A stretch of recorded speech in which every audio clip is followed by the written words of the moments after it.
Hello, welcome to this video tutorial. Today we are focusing on a 10-mark theory and methods outline and explain. This is from one of the debates and this is going to be about sociology and the science. So by the end of this tutorial you'll have seen a structured paragraph and some possible ideas for a second paragraph for you to have a go at practicing. As always, massive thank you for choosing this video. If you like what you see, you click the like button, you want to subscribe and to have something to say, please drop me a comment. I reply to absolutely everything in order to help you out.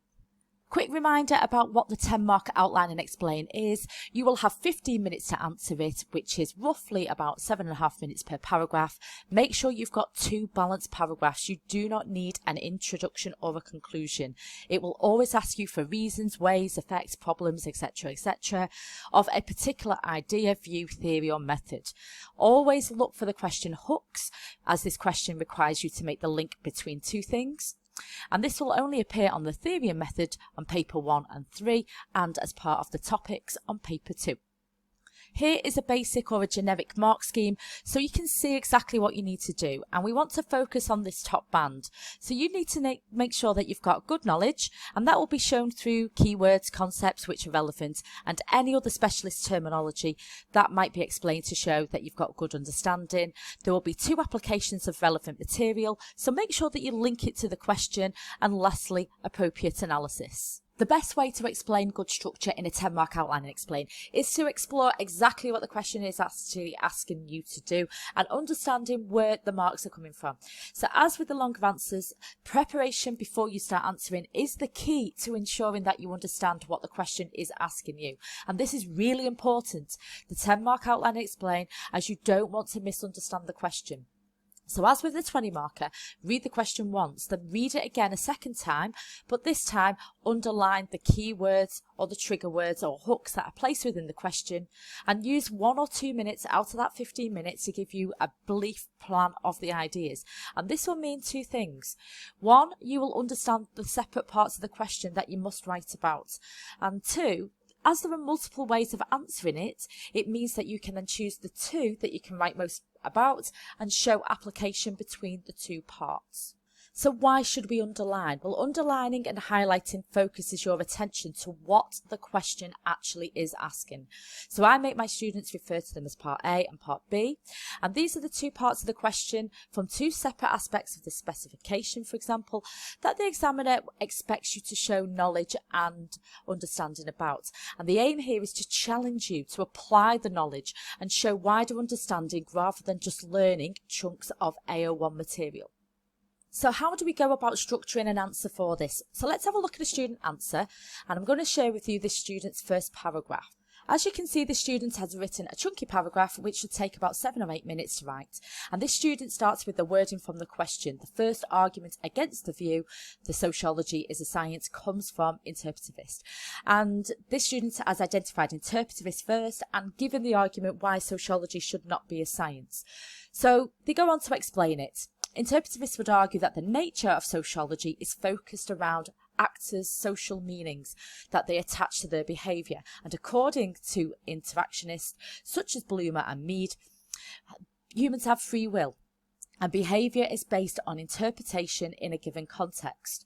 These meanings are unique and hard to quantify. For example, humans do not react in a predictable manner. Behaviour may be influenced by a person's class, gender or ethnicity, unlike scientific elements which the natural science would study. Now what the student then goes on to do is be really explicit to the second part of the question. It is against the view that sociology is a science, and the view in this case is positivist because they believe that sociology can and it is desirable to be a science. And this is where the student is showing the full skill of application, stating why interpretivists, already mentioned, are against the positivist view. So this means that interpretivists would argue against the positivist view that sociology is a science, who argue that there are patterns of human behaviour. Not concerned with meaning, instead positivists such as Durkheim argue that behaviour is a result of external forces which can be measured in the same way as the natural science. Durkheim argued this in his study of suicide. The rates that can be predicted are based on how well a person was integrated and regulated in a society, proving individual behaviour could be measured objectively. Now the student does not end there. They start to show analysis, they dig deeper into the debate. Yet interpretivists would argue this misses the point of sociology. Instead of trying to quantify the behaviour, for example, of suicide, making the link to the point already made, instead we want to empathise with the reasons why people will act in a certain way, called Verstehen, to understand the meanings. And this student then ends with a final comparison of interpretivist back with the positivist. Therefore, according to interpretivist, sociology should not be a science, as individual behaviour is unique and hard to quantify, and therefore unable to make generalisations, which is the exact opposite of what positivists claim sociology as a science could do. So overall, as you can see, the student has made a point, which is the interpretivist. They've explained the interpretivist viewpoints.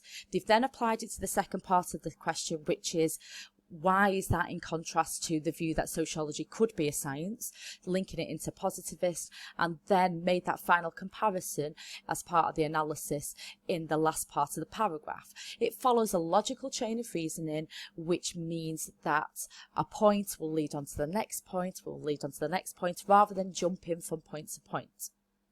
So what about the second paragraph? So I thought it would be a good idea to give you some prompts and ideas that you could explore in a second paragraph, and just have a go at writing following the structure that we have already given. So firstly, from the sociologist's viewpoint, postmodernists would argue against scientific sociology, meta-narratives or big stories, ways of explaining the world.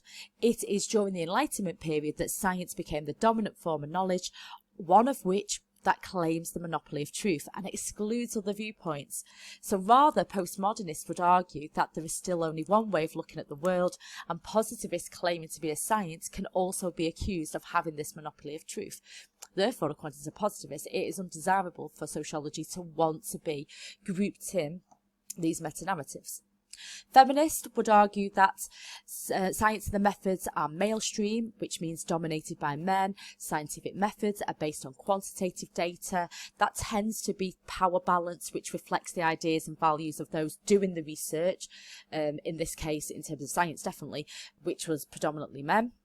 And when deciding what hypothesis to set, the topics to research, what questions to ask, how to ask them, all shift the power in favour of those doing the research rather than the person that you are researching. So instead, feminist research would want to readdress the balance, favouring more qualitative methods instead. And you could use Oakley's study of motherhood here as an example, because that truly is a feminist piece of research where it is more of a two-way street, and the power balance is very much more on an equal plane between the researcher and those that are being researched. Now we've got the philosophers, and that is Popper and Kuhn. So Popper argues science focuses on processes such as inductive reasoning, verification and falsification. And the idea being that a good theory can stand up to being proved false. And if you can't prove it false, then it must be a really good explanation. And this is where science claims to be quite good, in the fact that it is this open piece of research that other scientists can try to critique it, and if it stands up to being falsified, it's a good explanation. The problem is most of sociology cannot be falsified. Kuhn argues science operates within paradigms.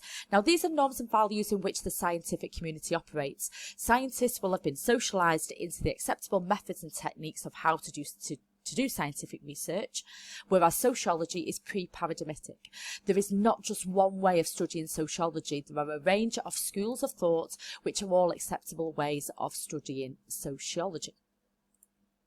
So overall, when answering a 10-mark outline and explain, remember to show the AO1 knowledge of both parts of the question, then show how Part A links or affects Part B, and offer that further explanation, that analytical point to finish. So overall, massive thank you for watching. If you found it useful, please click the like button. Any questions, comments, please pop them below. Have a go at any of the other 10 markers that I've done. There is plenty of links below linking to revision websites and things like that. Okay, so massive thank you for watching and have a great day. Bye.